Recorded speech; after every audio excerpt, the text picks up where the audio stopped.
Hi everyone, my name's Megan from R&G Health and Safety Coaching.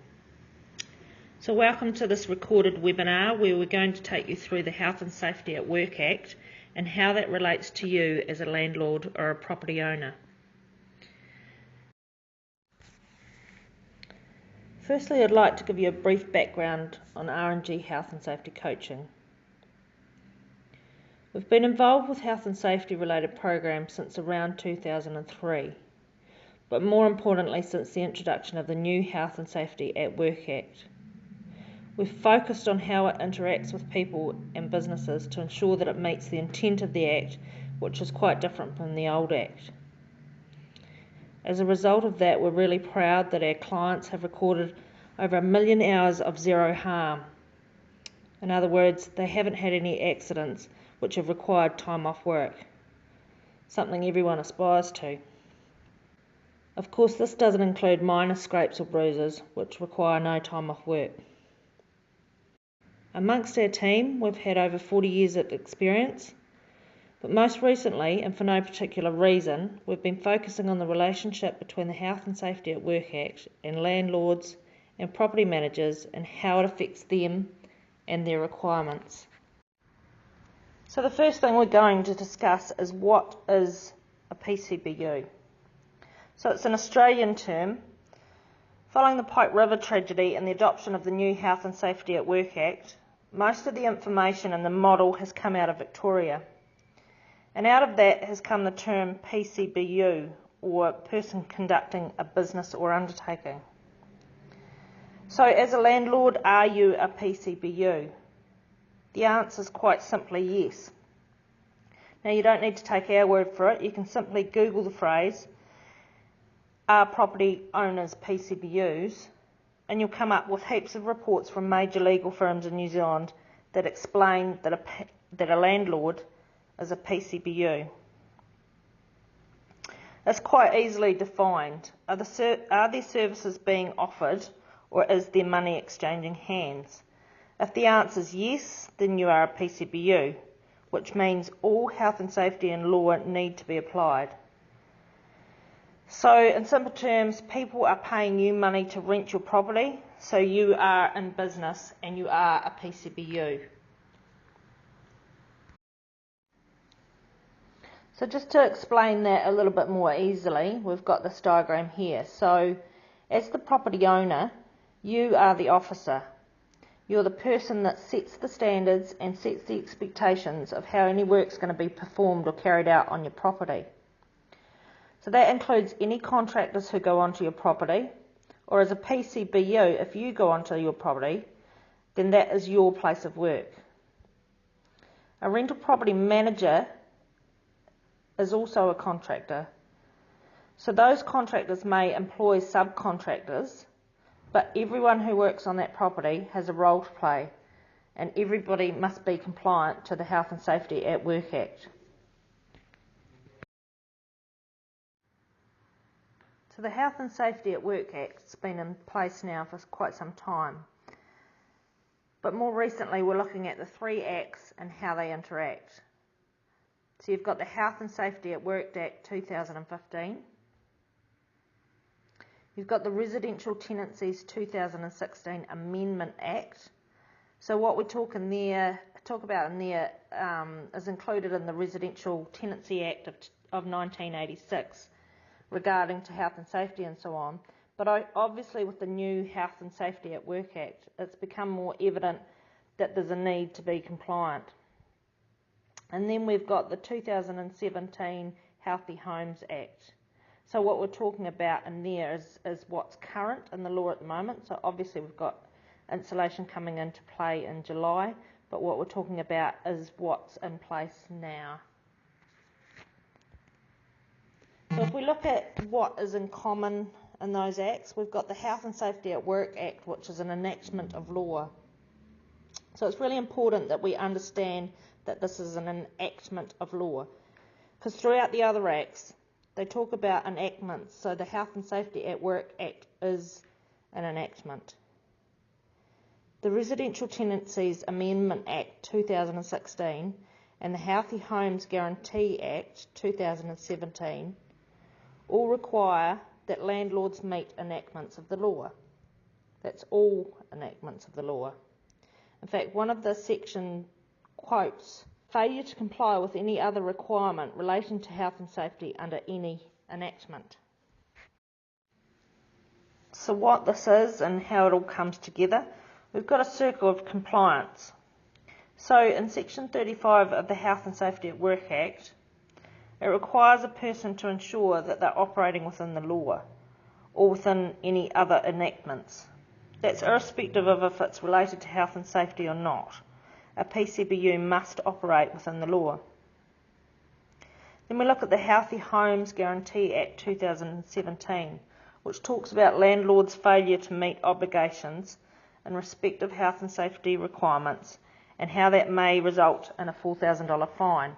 So basically what that means is that if the Residential Tenancies Act was to ask you for information regarding your health and safety program and you couldn't provide it, it's a $4,000 fine. Then we've got the Residential Tenancies Amendment Act 2016, which clearly defines what it is in regards to enactments regarding health and safety. So failure to meet any of those can lead in prosecution in their own right, and when they're all linked together it provides a complete circle of compliance. So the risks of an unlawful property, what are the risks? The Healthy Homes Guarantee Act 2017 states that a failure to meet any obligations can result in a fine up to $4,000. But also, tenants can also apply for partial or full reparation of the rent that they've paid while the property has been unlawful. So the maximum amount according to the Act is $50,000. So just be aware that not only could it be a $4,000 fine that you're up for, but if the tenant goes to the tenancy tribunal and says, well, that property was unlawful because the landlord didn't have a health and safety, for example, then it's classed as an unlawful property. So we've got a couple of examples. One case was in relation to there being no smoke alarms in the property. It was a fine of $17,000 which related to the fine and the compensation to the tenants for living in the property. The Ministry of Housing and Urban Development states clearly on their website what defines an unlawful residential premise. It speaks in two parts, the landlord's obligations and of course the building itself. So no smoke alarms breached that section of the Act and the fines were quite substantial. The other example was Dunedin students that were successful in getting their compensation, which also related to unlawful properties. The amount that they were successful in receiving was suppressed. However, we do know that the amount they claimed was $100,000. The amount they actually received was suppressed, but nonetheless they did receive some form of compensation. So what's in it for you for engaging and ensuring that you have appropriate processes and systems? So we have a nationwide recognised implementation system which is consistent throughout New Zealand. Consistency, of course, is the key to ensuring compliance. All the documents and guidance on implementation is provided in the service that we provide. The documents are contained on an electronic portal that you have your own personalised password for, and you're also able to upload any documents that are related to health and safety. So that gathers a health and safety file. This is written evidence and it's only part of what you're required to do. Having documents sitting on the shelf and gathering dust are about as good as a vacuum cleaner. They don't protect you should something go wrong, unless you can actually demonstrate that you've put those policies and procedures in practice and evidencing that they are in place. Real-time legislation changes, so the most recent being that we provided all our clients with a solution for how to manage the asbestos issue and ensure that it sits within the correct category. That's just a small part of what we do. We also have one related to methamphetamine and so on. So all of this helps you to become compliant. It doesn't make you compliant under the Health and Safety Act. What's really important is that some form of audit of contractors who are the main risk and create the major risks, is undertaken. This is evidence of you being able to demonstrate that not only did you seek written confirmation from your contractor, but you've gone in to see that they have said that they are doing what they said they would. Within the system, we provide you with a very simple tool to carry this out, so you're able to do your own audits. Failure to carry these audits out and checking up on what they say they're doing will basically leave the documents with no value in any defence should anything go wrong. So you can conduct your own on-site audits, or we can carry these audits out for you at an additional cost, which we're happy to discuss with you. So the next steps are quite simple really. So following this presentation, you'll receive a link to a form that you can complete online to get an estimate. So complete this form and we'll get back to you with a no obligation estimate of how much your policy will cost. So just to reiterate that there is a requirement for contractor audits, whether you carry those out yourself or you engage us to do them for you.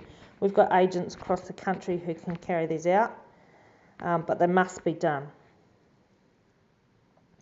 So if you've got any questions at all, please feel free to contact us on support@rghs.co.nz, or you can call us on 03 929 1403. So just be aware that while it sounds a little bit daunting and a little bit much, it's actually quite simple and relatively inexpensive. And it ensures that in relation to the various acts that we've discussed, you can deem yourself as a lawful landlord. Feel free to make contact with us and we look forward to talking to you shortly.